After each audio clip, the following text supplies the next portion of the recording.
오늘은 아연이 들어간 영양제를 드시는 분들에게 도움이 될 내용입니다. 오늘은 아연을 많이 먹으면 생기는 일에 대해서 알아보겠습니다. 2015년 한국인 영양소 섭취 기준을 근거로 영상이 제작되었습니다. 결과부터 봅시다.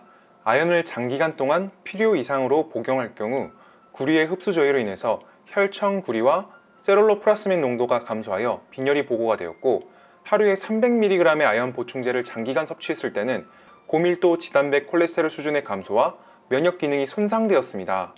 HDL이 감소했다는 것이고, 면역 기능에 도움을 주는 아연이 면역을 망쳐버렸습니다.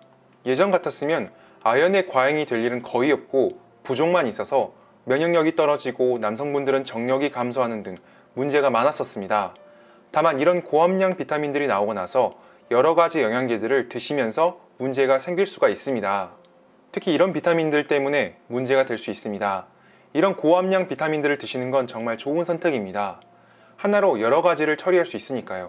다만 여러 가지 영양제들을 먹을 때 고려하셔야 하는 부분 중 첫 번째가 아연의 함량입니다. 아연은 단기적으로 먹어도 정말 효과적입니다.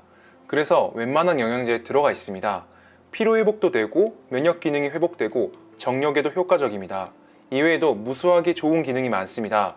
면역 영양제에 아연이 안 들어간 경우는 거의 없을 겁니다. 그래서 다들 아연을 집어넣습니다.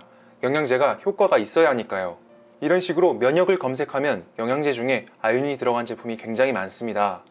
영양 섭취 기준에 어느 정도까지 먹으면 안전한지, 어느 정도 먹어줘야 하는지 정확하게 그 용량이 설정되어 있습니다. 영양제를 섭취함에 있어서 같이 먹으면 안 되는 영양제들도 많지만, 영양제를 같이 먹었을 때 함량이 초과되는 것도 주의하시면서 보셔야 합니다. 특히 상한 섭취량이라는 것이 존재하는데, 상한 섭취량 이상으로 드시게 되면 부작용 가능성이 기하급수적으로 늘어납니다. 비타민C와 같이 상한 섭취량을 넘겨서 먹었을 때 결석이 생기는 사소한 문제를 일으키는 것들은 괜찮습니다만, 몸에 치명적으로 관여하는 부작용들도 굉장히 많습니다. 그래서 오늘 눈여겨봐야 하는 부분은 상한 섭취량입니다. 아연은 성별과 나이에 따라 섭취량이 정해져 있습니다. 우리나라를 기준으로 남성 그리고 여성 모두 19살 이상부터 상한 섭취량이 35mg입니다. 아연의 상한 섭취량은 구리대사 평형이 저해되는 지점을 독성 종말점으로 하였습니다. 그래서 아연의 최대 무해 용량을 50mg으로 설정하고, 이에 대한 불확실 계수 1.5를 사용하여 상한 섭취량을 35mg으로 설정합니다. 50mg까지는 건장한 성인 남성이라면 유지해도 괜찮을 수 있지만, 개인차가 있기 때문에 일반적인 분들에게 장기적으로 드시라고는 추천하기 어려운 용량입니다. 그 50mg이라는 용량을 이 친구가 가지고 있고요. 국내에 나름 인지도가 있는 제품들 기준으로 아연 함량을 보겠습니다. 레릿비는 16, 벤포벨은 24, 비맥스 메타는 24.1, 메가투르 파워는 25, 엑세라멘 엑소는 25, 그리고 아직 출시는 안 됐지만 비맥스 메타의 다음으로 나올 비맥스 메타 B의 이름이 달라질 수도 있습니다만 30mg이 들어가 있습니다. 그리고 문제가 되는 엑세라민 프로는 딱 그 상한선이 50mg입니다. 이렇게 국내 비타민들의 아연이 대부분 20mg이 넘게 들어가 있기 때문에 아연은 영양제 2개만 먹어도 35mg이 훌쩍 넘고 50mg이 넘는 경우가 생각보다 많습니다.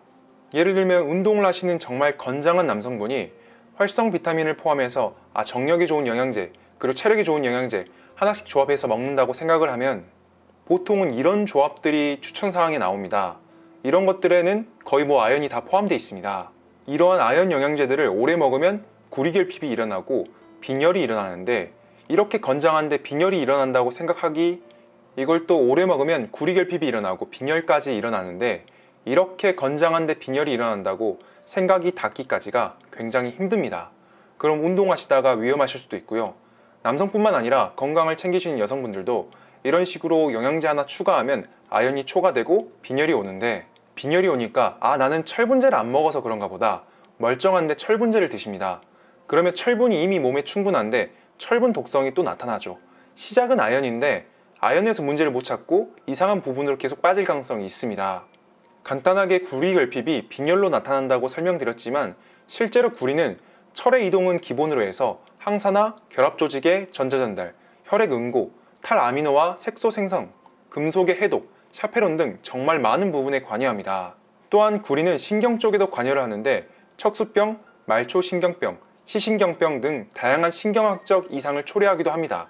그래서 감각 이상과 같은 증상이 나타나기도 하죠.